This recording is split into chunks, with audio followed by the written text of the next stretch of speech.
Reflection of light पढ़ने जा रहे हैं हम, ठीक है। सो काफी इंपॉर्टेंट है ये चैप्टर। रिफ्लेक्शन क्या है? ये कोई मीडियम है, सेकंड, एक इंसिडेंट लाइट डालते हैं। कौन सी लाइट है ये? इंसिडेंट रे, इंसिडेंट लाइट बोल सकती है, इंसिडेंट रे बोल सकती है। एक टॉर्च डाली आपने, तो अगर ये मीडियम फर्स्ट है और ये मीडियम सेकंड है, ठीक है। अगर ये मीडियम ओपेक है, ध्यान से देखो, अगर ये मीडियम ओपेक है, ओपेक का मतलब क्या है? लाइट पार नहीं हो सकती। देखो सबसे पहले यहाँ पे क्या तीन फिनोमेना होंगे, पॉइंट ऑफ इंसिडेंस के ऊपर क्या क्या हो सकता है। अगर ये मीडियम ओपेक है तो क्या होगा, अगर ये मीडियम ट्रांसपेरेंट है तो क्या होगा। तो यहाँ पे क्या होता है? RAT, रेट, चूहा। क्या क्या होगा यहाँ पे? रिफ्लेक्शन इस पॉइंट पे। अगर ये ओपेक है यानी कि मिरर है, अगर मिरर है तो इंसिडेंट रे और ये रिफ्लेक्ट हो जाएगी। ये कौन सी रे बोली जाएगी? Reflected ray. बस इतना ही है ना। अगर ट्रांसपेरेंट होता तो क्या होता? ट्रांसमिशन, यानी कि आर पार हो जाती है लाइट, ठीक है। और अगर ये मीडियम ओपेक है तो मिरर है, ओपेक मिरर होता है, लाइट पार नहीं हो सकती जिसमें। तो यहाँ पे रिफ्लेक्शन हुआ और साथ में क्या होता है? एब्जॉर्प्शन। याद रखो एक चीज़, रिफ्लेक्शन में क्या होता है? इंसिडेंट लाइट जो है, इंसिडेंट रे 100% एनर्जी से गई तो ये 70-80% एनर्जी से वापस आती है, क्योंकि यहाँ पे रिफ्लेक्शन में साथ साथ क्या एक फिनोमेना और होता है, थोड़ा सा एब्जॉर्प्शन लाइट का। लाइट क्या हो जाती है यहाँ पे? एब्जॉर्ब। तो हम किस चीज़ को पढ़ेंगे इस चैप्टर में? ट्रांसमिशन। लाइट आर पार हो, ट्रांसपेरेंट मीडियम है सेकंड मीडियम, और लाइट क्या हो रही है? पार हो रही है। There are some laws associated with this transmission that we will study now. वो अभी लॉ हम पढ़ेंगे। क्या लॉ हैं जो ट्रांसमिशन में जुड़े हुए हैं, जिसको हमने क्या नाम दिया है? रिफ्रैक्शन। देखो ये एक इंसिडेंट रे आ रही है किसी मीडियम में, इंसिडेंट रे, ठीक है। ये मीडियम कौन सा है? मीडियम 1, जो हमें हमेशा क्या मान लेते हैं? Rarer medium. ये कैसा मीडियम मानते हैं हम? रेयरर। कैसा मीडियम है ये? रेयरर। क्या हो सकता है रेयरर? भाई एयर है या वैक्यूम, रेयरर मीडियम माने जाते हैं। यहाँ ये मीडियम है सेकंड मीडियम अपना, और ये इसका इंटरफेस है। क्या बोला जाता है? इंटरफेस। जहाँ जस्ट सेकंड मीडियम जहाँ स्टार्ट हो रहा है दैट इज कॉल्ड इंटरफेस। तो ये मीडियम सेकंड है, ये डेंसर बोला जाएगा। अगर पानी हमने लिया है, ठीक है, ये रेयरर, और ये क्या बोला जाएगा? डेंसर। वाटर अगर आपने लिया है, या ग्लास आप लेते हो, ग्लास लेते हो, ग्लिसरीन लेते हो, तो एयर से तो डेंसर ही है। जिसके पार्टिकल्स ज़्यादा क्लोजली होंगे एक दूसरे के साथ, वो क्या बोला जाएगा? डेंसर मीडियम, ठीक है।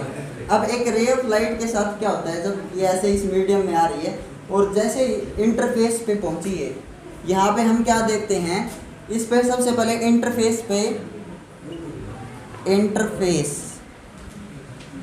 पे सबसे पहले नॉर्मल ड्रॉ करते हैं, ठीक है। ये क्या बोला जाता है? परपेंडिकुलर, या फिर क्या बोलते हैं इसको? नॉर्मल। अब इस रे का ओरिजिनल पाथ ये था, ये इधर जानी चाहिए थी, लेकिन हम क्या ऑब्जर्व करते हैं? हम ये ऑब्जर्व करते हैं, अगर ये मीडियम डेंसर है हम तो हम देखते हैं कि ये इधर बेंड हो गई, ये रे इधर बेंड हो गई, और बेंडिंग का फिनोमिना है क्या बोला जाता है? रिफ्रैक्शन, बेंड होना। When A ray of light coming from one medium enters in another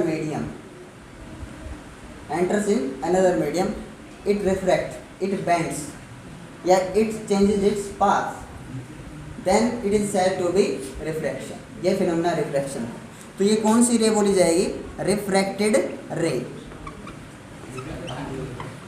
ठीक है, ये रिफ्रैक्टेड रे है। अब इसमें लॉज हैं कुछ रिफ्रैक्शन के। रिफ्लेक्शन के लॉज जैसे हमने पढ़े थे, रिफ्लेक्शन के लॉ क्या थे? एंगल आई एंगल आर बराबर होता है इंसिडेंट रे, रिफ्लेक्टेड रे और नॉर्मल, तीनों एक ही प्लेन में लाई करते हैं। वैसे ही यहाँ पे रिफ्रैक्शन से जुड़े लॉज हैं। Incident ray, refracted ray and normal, they are all lie in same plane. ऐसा नहीं होगा ऐसे इंसिडेंट रे डाली और रिफ्रैक्ट ऐसे होगी, ऐसे रिफ्रैक्ट हुई है, ऐसा नहीं होगा, सेम ही प्लेन में लाई करेंगे। फर्स्ट लॉ हो गया हमारा रिफ्रैक्शन का, फर्स्ट लॉ है ये। रिफ्लेक्शन का सेकंड लॉ क्या है? रिफ्रैक्शन का सेकंड लॉ ये है कि नॉर्मल के साथ जो एंगल बनता है अपना एंगल ऑफ इंसिडेंस, यहाँ पे क्या है, जो रिफ्रैक्टेड रे नॉर्मल के साथ जो एंगल बनाती है that is called angle of refraction, न कि रिफ्लेक्शन, क्योंकि रिफ्रैक्शन है। सो ये कभी भी इक्वल नहीं होते हैं, एंगल आई एंगल आर के कभी भी इक्वल नहीं होता है। रिफ्रैक्शन में एंगल आई और एंगल आर कभी भी इक्वल नहीं होंगे, कभी भी इक्वल नहीं होंगे, ठीक है। अब अगर ये रे इधर मुड़ी है, देखो इस मीडियम के पास क्या है, जैसे ही इस मीडियम से इस मीडियम में लाइट रे एंटर करी तो इस मीडियम ने मोड़ दिया, मोड़ने की ताकत है इसके पास, क्या है, मोड़ने की ताकत, ठीक है। ये मान लीजिए 45 डिग्री है, ये कितना एंगल है यहाँ पे 45 डिग्री, एंगल ऑफ इंसिडेंस अपना कितना है 45 डिग्री। हमने देखा ये कितना एंगल मिला हमारे को 30 डिग्री, छोटा है अभी। एंगल ऑफ रिफ्रैक्शन कब छोटा होगा, एंगल ऑफ रिफ्रैक्शन कब छोटा मिलेगा आपको, एंगल ऑफ इंसिडेंस और एंगल ऑफ रिफ्रैक्शन में आ गया बराबर नहीं होंगे, मैंने यही बताया ना, इक्वल नहीं होंगे कभी भी। एंगल आई बड़ा हो सकता है, एंगल आर छोटा है, यहाँ पे जैसे दिख रहा है। एंगल आर बड़ा भी हो सकता है क्या, यस, एंगल आर बड़ा भी हो सकता है। कब, जब ये मीडियम अपना क्या हो रेयरर और ये क्या हो डेंसर। जब डेंसर से रेयरर में आएगी तो ये किधर मुड़ेगी, अवे फ्रॉम नॉर्मल, इसको क्या बोलते हैं, इसको क्या बोलते हैं अवे फ्रॉम नॉर्मल। और जो अभी मुड़ी है हमारी जो ये क्या है टुवार्ड्स नॉर्मल। तो टुवार्ड्स नॉर्मल कब मुड़ेगी, जब रेयरर से डेंसर में जाए। यहाँ एयर है या वाटर है, तो किधर मुड़ेगी, टुवार्ड्स से नॉर्मल। और यहाँ वाटर है, यहाँ पानी है, ये डेंसर, और डेंसर से रेयरर में जाएगी तो किधर मुड़ेगी, अवे फ्रॉम नॉर्मल। तो हमने क्या बोला, इस मीडियम के पास क्या है, मोड़ने की ताकत, जिसको हमने एक नाम दिया हुआ है, नाम रखा है क्या है, रिफ्रैक्टिव इंडेक्स। देखो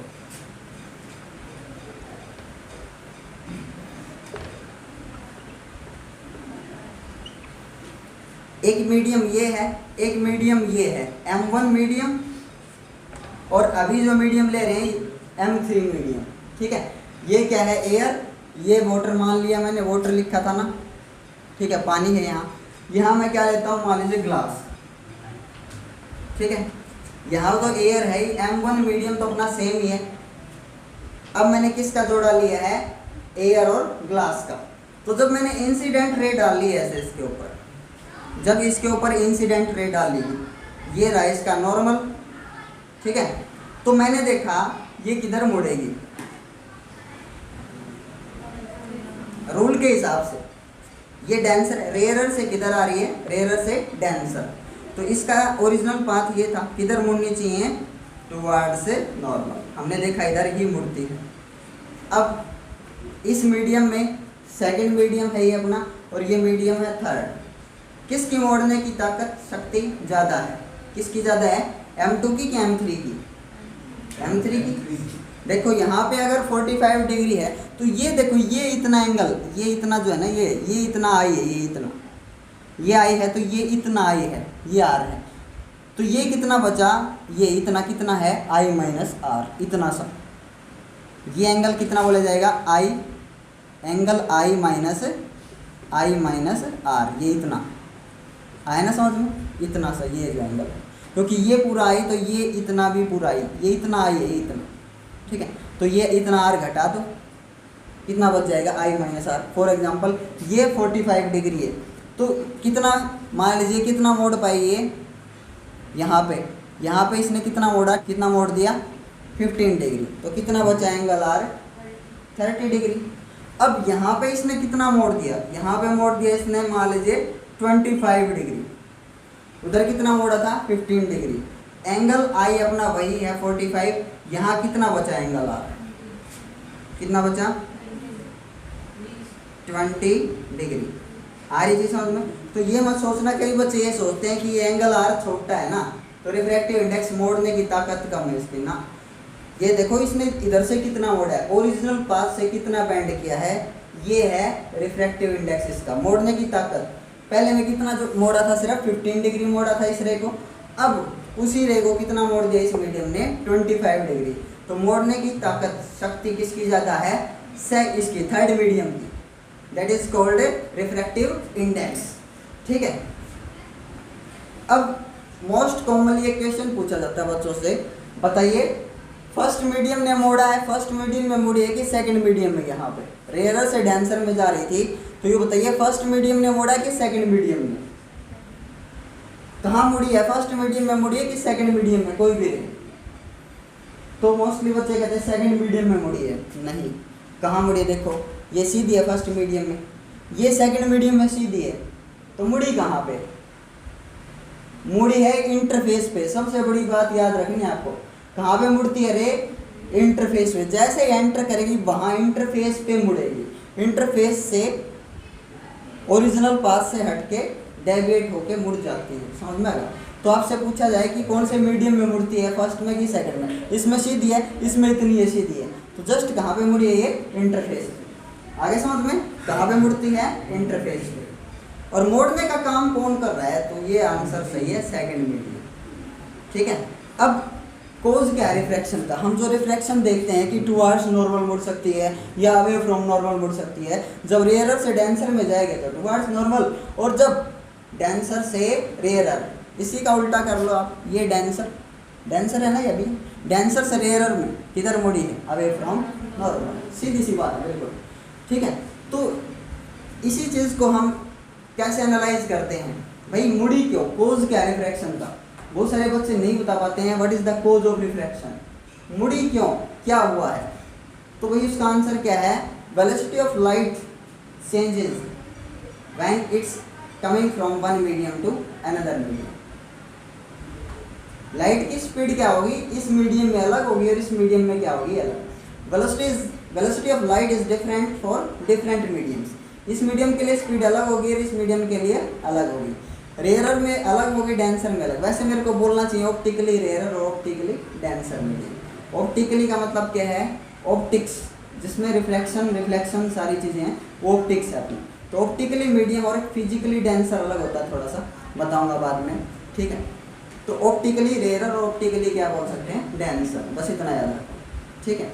अब कोज ऑफ रिफ्लेक्शन देखना हमने कि ये मुड़ी क्यों है, तो उसका सबसे बेस्ट एग्जांपल मैं आपको देता हूँ। सबसे बेस्ट, 1 मिनट में समझ में आएगा। देखो क्या पढ़ना है हमने? कोज, कोज ऑफ रिफ्रैक्शन। रिफ्रैक्शन का कारण क्या है?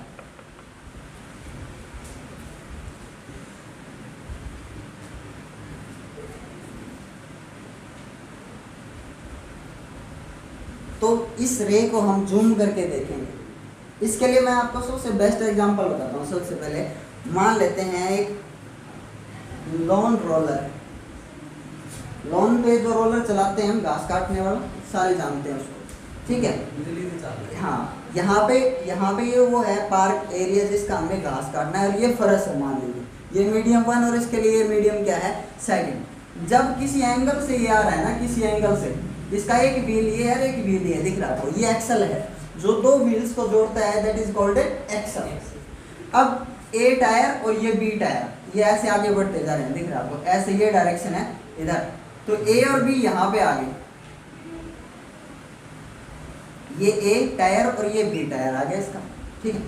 अब होगा क्या? दोनों की स्पीड सेम थी पहले, तो ध्यान से देखो, लेकिन यहाँ जैसे है ये फर्श है, ठीक है, ये स्मूथ है, ये समझो, और ये थोड़ा रफ है, यहाँ मिट्टी है, गिल्ली भी हो सकती है थोड़ी बहुत, तो यहाँ जैसे ये टायर पहले से टकराएगा इससे, लॉन से, इसकी स्पीड क्या हो जाएगी? स्लो। ध्यान से सुनो, इसकी स्पीड स्लो। पहले तो दोनों की स्पीड क्या थी? एक जैसी, दोनों टायर्स की, क्योंकि एक जैसी स्पीड से आ रही थी, ये लॉन्ग रोलर पूरी एक जैसी स्पीड से आ रही थी। जैसे ये टायर स्ट्राइक किया, पहले 1 सेकंड में ये मान लीजिए कितना चल रही थी? 1 मीटर। कितना चल रही थी? 1 मीटर। ये तो पूरा 1 मीटर चलेगी, लेकिन ये कितना चलेगी? सिर्फ हाफ मीटर। कितना चलेगा ये टायर? हाफ मीटर, इतना सा। जैसे ऐसा हुआ तो इनका एक्सल आपको दिख रहा है, एक्सल कैसा हो जाएगा? एक्सल कैसा हो गया? एक्सल ऐसा हो गया। पहले ऐसे आ रही थी, अब एक्सल ऐसा हो गया, तो अब कैसे चलेगा ये? ऐसा। अब सेम स्पीड से चलेंगे अभी इस मीडियम में। यहाँ पे क्या हुआ? जैसे स्ट्राइक किया, इस टायर की स्पीड कम हो गई, तो चीज़ घूम जाती है, आपको पता है। ये ऐसे ऐसे आ रहा था, ये क्या हो जाएगा? यहाँ स्पीड कम होगी इसकी, ये तो पूरी स्पीड से घूम रहा है ये टायर, तो ये एक्सल क्या हो जाएगा? एकदम से ऐसे यहाँ स्पीड कम होते ही ये ऐसे घूम जाएगा एकदम से, आ रही समझ में, और ऐसे ये मुड़ जाता है। सबसे बेस्ट एग्जांपल है इसका लॉन रोलर वाला, समझ में। अब इसी चीज़ को हम जूम करके देखते हैं, किसको, इस रे को, इंसिडेंट रे में हो क्या रहा है। तो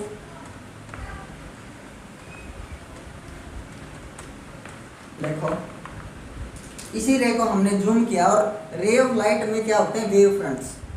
इसी रे को हम जूम करके देखते हैं ऐसे, ठीक है। ये है अपना सेकंड मीडियम इंटरफेस, ये फर्स्ट मीडियम। ये जो लाइट चलती है इसमें वेव फ्रंट होते हैं। जब आप 12th क्लास में जाओगे तो आपको क्लियरली पता चलेगा वेव फ्रंट क्या होते हैं। रे की जो डायरेक्शन है, ये रे की डायरेक्शन आपको पता है, और वेव फ्रंट उसके ऊपर क्या होता है, परपेंडिकुलर। वेव फ्रंट ऐसे बढ़ता जाता है, लाइट रे आगे बढ़ती। अगर आपको रे ऑफ लाइट दी हुई है तो आप उसके ऊपर क्या बना सकते हो, वेव फ्रंट। और वेव फ्रंट दिया है तो आप रे ऑफ लाइट बना सकते हो, क्योंकि दोनों के बीच क्या रिलेशन है, 90 डिग्री का। तो रे ऑफ लाइट ऐसे आ रही है, रे ऑफ लाइट ऐसे, तो वेव फ्रंट कैसे बनेगा, वेव फ्रंट 90 डिग्री पे ऐसे, समझ रहे हो।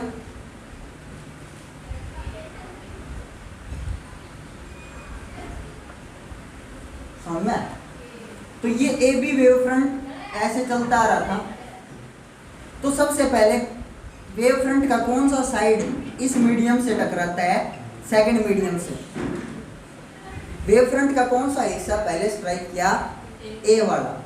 तो ए वेव फ्रंट की स्पीड पहले घट गई और बी की बाद में कम। ये तो सेम स्पीड से चलता रहा, बी वाला साइड। ये इसकी स्पीड पहले डिक्रीज करके इसकी स्पीड बाद में डिक्रीज करेगी। इसके कारण क्या हुआ, ये स्लो था, ये तो फास्ट ही था जब तक यहाँ नहीं पहुँचा।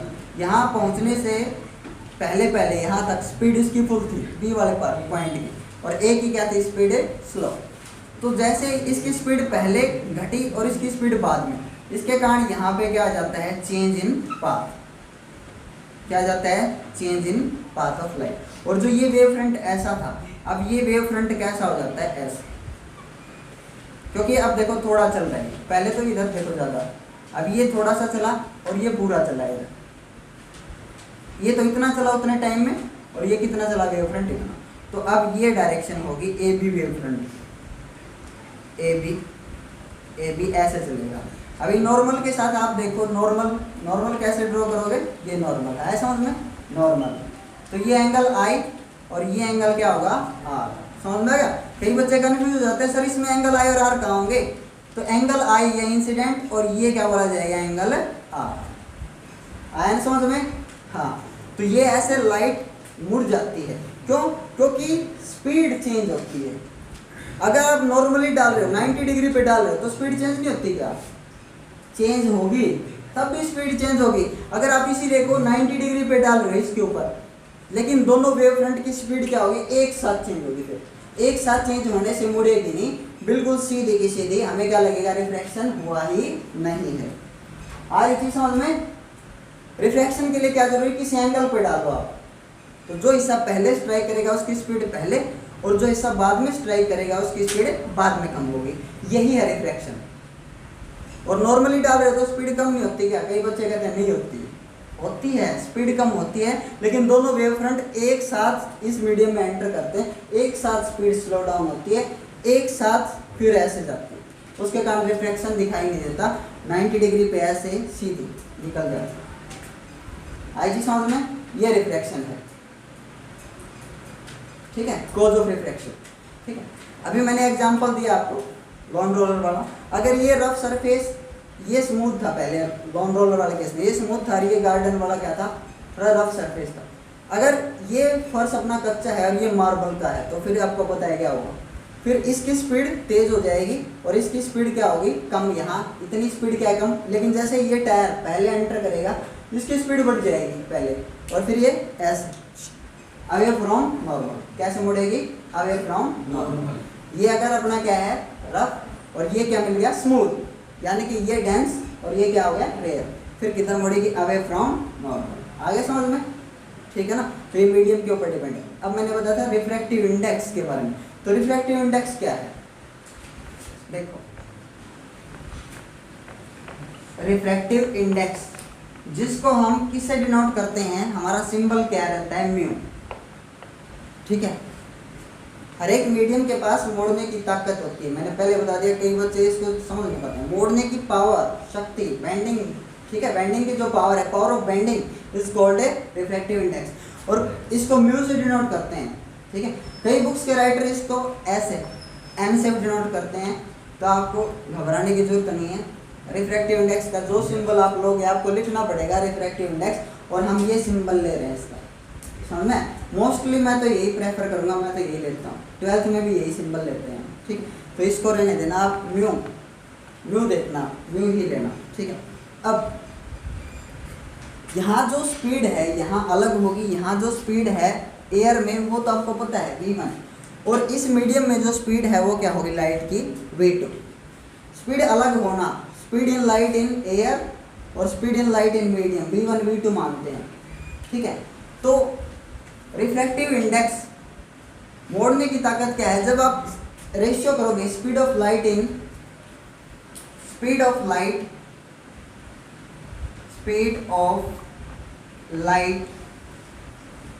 In medium divided by speed of light in medium. अब कहोगे सर दोनों ही मीडियम लिख दिए, तो भाई आंसर क्या है इस चीज़ का। अब यहाँ ही बच्चे कंफ्यूज होते हैं, ऊपर कौन सा मीडियम लेना है। Speed of light in medium 1 divide by speed of light in medium 2, और मैं यानी कि मैं क्या लिखूँ, v1 बाई v2, क्या लिखना चाहिए, v1 बाई v2। इस मीडियम के जोड़े के लिए अगर एयर और वाटर लेते हो आप, तो इसके लिए ये चीज़ कांस्टेंट रहेगी, इस जोड़े के लिए ये चीज़ बदलेगी नहीं, ये चीज़ क्या रहेगी, ये वैल्यू कांस्टेंट। जब इस चीज़ को, इसको स्पीड ऑफ लाइट, दोनों स्पीड ऑफ लाइट को डिवाइड कर रहे हो आप, तो वो वैल्यू जो आएगी वो कांस्टेंट है। कांस्टेंट का मतलब बदलेगी नहीं। कहीं पे भी आप उसको ट्राई करो, अपने घर पे, लैब में, कहीं पे भी, इंग्लैंड में, अमेरिका में, मून पे, जुपिटर पे, कहीं पे भी ट्राई करो, वो वैल्यू क्या रहनी है, कांस्टेंट। एयर और वाटर का जोड़ा है तो उसके लिए वैल्यू क्या रहेगी, कांस्टेंट। चीज़ आई समझ में। अब v1 बाई v2, मैंने यही बोला ना, मोड़ने की ताकत कैसे निकालेंगे, कैसे क्वांटिफाई करेंगे, रिफ्रैक्टिव इंडेक्स मेजर कैसे करेंगे। तो speed of light in medium 1 divide by speed of light in medium 2 gives you refractive index. वो चीज़ क्या है, कांस्टेंट। क्या बोला मैंने, ये चीज़ क्या है, कांस्टेंट। ये है रिफ्रैक्टिव इंडेक्स, समझ में, रिफ्रैक्टिव इंडेक्स। अभी एक चीज़ बहुत ध्यान से समझनी है, रिफ्रैक्टिव इंडेक्स, यहाँ पे मैंने एयर ले रखा है, आपको पता है, यहाँ एयर है, मीडियम 1 है अपना। इस चीज़ को लिखेंगे कैसे, अब लिखेंगे refractive index of water with respect to air, refractive index of water with respect to air, refractive index of water with respect to air. इसका मतलब एयर से आ रही थी और किसने मोड़ दिया, वाटर ने, पानी ने मोड़ने का काम किया। अगर मैं ऐसा बोलूँ, ऐसे आपको समझ में आना चाहिए, अपनी जो इंसिडेंट रे वो कहाँ है, refractive index of water with respect to air, मतलब कहाँ से आ रही थी, एयर में से, और किसने मोड़ा है, वाटर ने।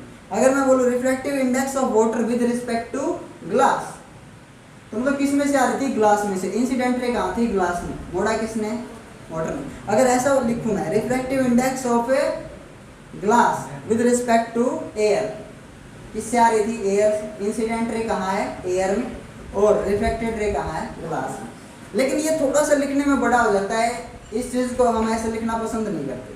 तो इसी चीज़ को हम कैसे लिखते हैं, हम ऐसे लिखते हैं, रिफ्रैक्टिव इंडेक्स सेकंड मीडियम है, या तो आप 2 लिखो या 1 लिखो। दूसरे मीडियम ने मोड़ा है, refractive index of second medium, किसने मोड़ा, मोड़ने वाले को हमेशा, देखो इस चीज़ को आसान बनाने के लिए, मोड़ने वाले को हमेशा कहाँ लिखो, साथ में, म्यू के साथ। किसका रिफ्रैक्टिव इंडेक्स है, सेकंड मीडियम का, किसके रिस्पेक्ट में, फर्स्ट, यानी कि पहले में से आ रही थी और दूसरे ने मोड़ दिया। इसी को लिखने का तरीका क्या है, refractive index of second medium with respect to 1। एक और तरीका है इसी चीज़ को लिखने का, refractive index of second medium with respect to first. है समझ में, सेम चीज़ ऐसे लिखो, ऐसे लिखो, ऐसे लिखो, लेकिन ज़्यादा बेस्ट मैं यही मानता हूँ, आप ऐसे लिखना, कंफ्यूज हो जाओगे। मोड़ने वाले को हमेशा कहाँ लिखो, मैंने बताया साथ में, समझ में आ गया। और अगर आप नाम से लिखना चाहते हो, सेकंड मीडियम क्या था अपना, water, refractive index of a water with respect to air, ऐसे लिख सकते हो। तो यहाँ पे refractive index of water with respect to air, आगे समझ में, बोलने वाले को हमेशा साथ में लिखा जाएगा, ठीक है। हाँ, अब एक चीज देखो इंपॉर्टेंट, कि रिफ्रैक्टिव इंडेक्स ऑफ वाटर है विद रिस्पेक्ट टू एयर, या फिर refractive index of air with respect to water पूछ लिया आपसे, ध्यान से सुनो। वाटर का refractive index with respect to air, मेरे याद है, आपके भी याद होना चाहिए, 4/3 कितना होता है, 4/3, 1.33 काटोगे तो ऐसे पूछ ले कि बताइए refractive index of air with respect to water, तो हम इसका आंसर कैसे देंगे भाई, यही चीज़ है। देखो यहाँ से किस में से आ रही है, इसको मैं हटा रहा हूँ, एक बार कन्फ्यूजन ना हो। देखो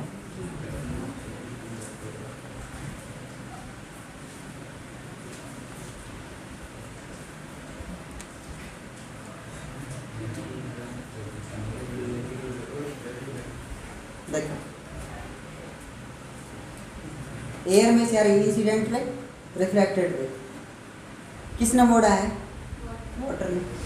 तो refractive index of water with respect to air, air में से आ रही थी, वाटर ने मोड़ दिया, कितना रिफ्रैक्टिव इंडेक्स है, 4/3। अब पूछ ले इसी रे को उल्टा करो भाई, यहाँ टॉर्च जलाओ यहाँ, तो रिवर्सिबिलिटी रूल है। रिवर्सिबिलिटी रूल क्या कहता है, अगर आपने टॉर्च यहाँ जलाई, ए फिर बी और फिर सी पॉइंट पे आपको रे मिली, तो रिवर्सिबिलिटी रूल क्या है, ए से बी, बी से सी रे पहुंची, तो अगर रिवर्स करोगे, इस टॉर्च को बंद करो, यहाँ टॉर्च जलाओ, तो सेम इसी पाथ को फॉलो करेगी और ए पे पहुंचेगी, ये है रिवर्सिबिलिटी रूल, है समझ में। अब देखो इससे उल्टा पूछ ले भाई, यहाँ टॉर्च जलाओ डेंसर में, कहाँ जलाओ, denser, torch denser medium water, कौन मोड़ेगा अभी, अभी कौन मोड़ेगी, अवे फ्रॉम नॉर्मल, कौन मोड़ेगा, एयर, ये रिफ्रैक्टिव इंडेक्स बताओ।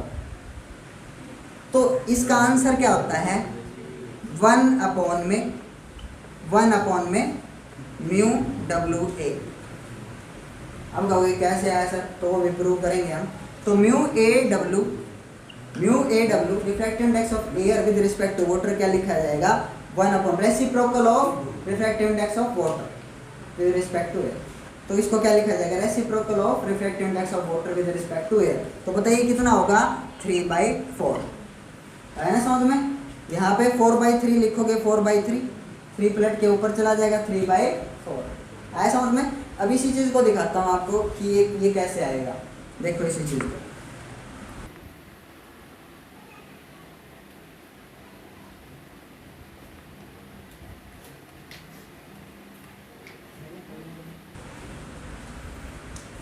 ये जब ऐसे आ रही है इंसिडेंट, और ये क्या है, angle of reflection, medium 1 to 2, ठीक है। तो रिफ्रैक्टिव इंडेक्स ऑफ वाटर लिखूँ मैं विद रिस्पेक्ट टू एयर, तो क्या होगा, sin I/sin R होगा, ध्यान से देखो, यही होगा ना। हाँ, अब देखो अगर उल्टा करते हो, रे को किधर से किधर, M2 से M1 में भेजो, M2 से M1, ध्यान से देखो, तो अपना ये एंगल I हो जाएगा और ये एंगल क्या हो जाएगा, R। तो मैं बताइए क्या लिखूँ, reflective index of air with respect to water, air ने मोड़ दिया, पानी में से आ रही थी, तो बताइए क्या लिखूँ, sin I/R। बताओ आया कि नहीं समझ में, बताओ। साइन R जो था वो अपना I बन गया, साइन I अपना क्या बन गया, R, और R क्या बन गया है, I। तो इन दोनों को, ये इक्वेशन फर्स्ट और ये इक्वेशन सेकंड, दोनों को मल्टीप्लाई करो, म्यू डब्ल्यू ए इंटू में mu A W is equal to sine I upon में साइन R इंटू में, जब ये मल्टीप्लाई करोगे ऊपर क्या है, साइन R, नीचे क्या है, साइन I, कट गया, कैंसिल, सिर्फ क्या बचा उधर, 1, सिर्फ क्या बचा है, 1। तो मैं इसको हटा के 1 लिख दूं, क्या बच गया है, 1।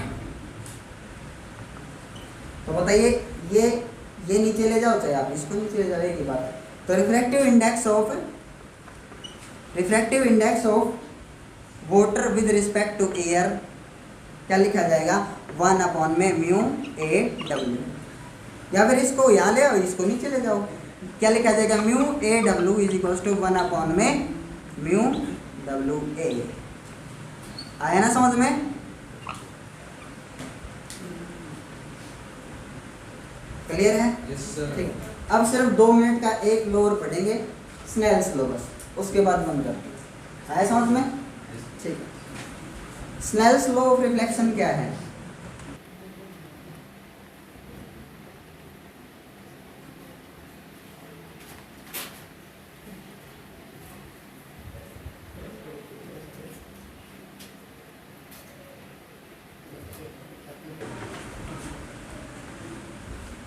यहीं पे स्नेल्स लॉ, स्नेल्स लॉ क्या कहता है? स्नेल ने एक खास चीज देखी है, यहाँ ऐसे निकालना प्रैक्टिकली रिफ्रैक्टिव इंडेक्स v1/v2 करके निकालना बहुत मुश्किल है। क्यों?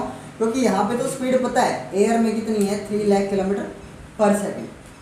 एक साइड में कितनी जाती है एयर में, 3 लाख किलोमीटर लाइट। यहाँ पे जो v2 निकालना है वो इम्पॉसिबल है, तो हम किसका यूज करते हैं, स्नेल्स लॉ का, रिफ्रैक्टिव इंडेक्स निकालने के लिए। स्नेल ने क्या कहा, देखो यहाँ पे इसने साइन एंगल लिया है, ये साइन आई और ये क्या है, साइन आर। ये फर्स्ट रे है, अगर अपनी ये पहली रे इसने डाली, ये पहली रे इसको यहाँ मिल गई, रिफ्रैक्टेड रे इसको फर्स्ट रे यहाँ पे मिल गई।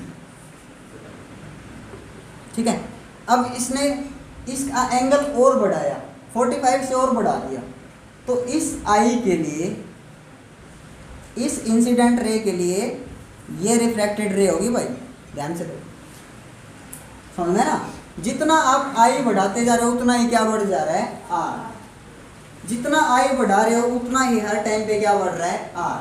तो इसने क्या कहा, sine I by sine r का ratio, sine I by sine r का रेशियो सेम रहेगा इस जोड़े के लिए, इस मीडियम के लिए। एयर और वाटर का लेते हो ना जोड़ा, तो sine I by sine R करोगे तो वो वैल्यू एक कांस्टेंट वैल्यू मिलेगी तुम्हारे को। यानी कि जब sine I by sine R क्या मान लीजिए वैल्यू मिल गई आपको 1√2 या मान लीजिए वैल्यू मिल गई 1/2, तो वो इस मीडियम के लिए क्या बोली जाएगी, कांस्टेंट। देखो ध्यान से मैं बताता हूँ, साइन आई ये अगर 45 है, ये 30 है, साइन आई और साइन आर की वैल्यू याद रहनी चाहिए आपको। साइन आई कितना रखा हमने, 45 डिवाइड बाई साइन आर कितना है, 30। ध्यान से देखो 45 कितना होता है, 1/√2, कितना होता है, 1/√2। साइन 45 की ये वैल्यू, साइन 30 होता है 1/2, है ना? प्लट के ऊपर चला जाएगा ये 1/√2 और 2 बाई क्या हो जाएगा, 1।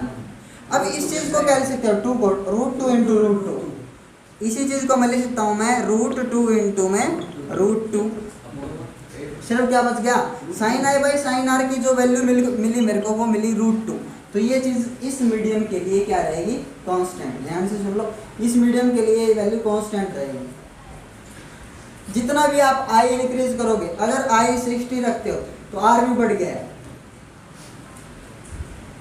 आर कितना हो गया 45, पहले कितना था 30। जितना आप आई बढ़ा रहे हो उतना ही आर बढ़ेगा और वैल्यू हर बार आपको क्या मिलेगी, कांस्टेंट। ये चीज बताना चाहता हूँ, ठीक है? तो इसी चीज को समझना है आपने, sine I by sine R, sine I by sine R एक कांस्टेंट वैल्यू देता है आपको, यही कहता है। तो यही कांस्टेंट वैल्यू अपनी क्या थी, इसमें थी, रिफ्रैक्टिव इंडेक्स ही तो था। ये क्या था अपना, ये रिफ्रैक्टिव इंडेक्स। तो ये भी क्या होगा अपना refractive index, refractive index of second medium with respect to 1, या refractive index of water with respect to air. समझ में? तो अपने पास refractive index of water with respect to air formula हो गया sine i by sine r. अगर RHS equal है कांस्टेंट तो LHS भी क्या होगा, equal, is equals to V1 by V2। तो रिफ्रैक्टिव इंडेक्स निकालने के आपके पास कितने फॉर्मूले आ गए, कितने फॉर्मूले आ गए, 2। एक तो आप sine I by sine R से निकाल सकते हो, या फिर refractive index V1 by V2। ठीक है, ये बहुत ज़्यादा न्यूमेरिकल्स में काम में आएगा। अगर अपने को रिफ्रैक्टिव इंडेक्स पता है, देखो ध्यान से, रिफ्रैक्टिव इंडेक्स दे रखा है, ये पूछेगा सेकंड मीडियम में स्पीड बताओ, तो पहले की पता ही अपने को एयर में, इसको नीचे ले आएंगे V2 निकल आएगा। एंगल पूछ ले तो एंगल भी ऐसे निकाल सकते हैं, कोई भी एंगल, एक एंगल दिया हुआ ये पूछेगा, इसको निकाल लेंगे। अब एक मोस्ट इंपॉर्टेंट चीज जो आपने समझनी सिर्फ 1 मिनट के लिए, रिफ्रैक्टिव इंडेक्स, क्या रिफ्रैक्टिव इंडेक्स ग्रेटर देन 1 हो सकता है या रिफ्रैक्टिव इंडेक्स लेस देन 1 हो सकता है, जल्दी बताइए। क्या रिफ्रैक्टिव इंडेक्स ग्रेटर देन 1 हो सकता है या लेस देन 1 हो सकता है, बताइए। वो देखो सही बोला बोली तुम, क्या है रिफ्रैक्टिव इंडेक्स ग्रेटर देन 1 कब होगा, देखो साइन आर की वैल्यू क्या है, छोटी, आर छोटा है आई बड़ा है, ध्यान से सुनो, आई बड़ा है, साइन है, दोनों एंगल तो साइन के ही है, आई बड़ा है और आर क्या है, छोटा, तो जब डिनोमिनेटर छोटा हो तो रिफ्रैक्टिव इंडेक्स क्या मिलेगा, ग्रेटर देन 1। तो ये किस मीडियम के लिए है, फॉर डेंसर मीडियम, याद रहेगा किस मीडियम के लिए है ये, डेंसर मीडियम में रिफ्रैक्टिव इंडेक्स की वैल्यू आपको हमेशा क्या मिलेगी, ग्रेटर देन 1। और रेयर मीडियम में आर बड़ा मिलेगा आपको, रेयर में जब ये फिसल के स्लिप होके उधर जाएगी तो आई छोटा और आर क्या हो जाता है, बड़ा, उस टाइम पे आर बड़ा होने से आई छोटा आर बड़ा, I1 और R2, तो वैल्यू आपको क्या मिलेगी 1/2, 1/2 मतलब 0.5 और 0.5 मतलब less than 1 for rare medium. आया समझ में? इसके आगे हम कल करेंगे, जितने भी टॉपिक होंगे रिफ्रैक्टिव इंडेक्स न्यूमेरिकल कर लेंगे कल, ठीक है। So thank you for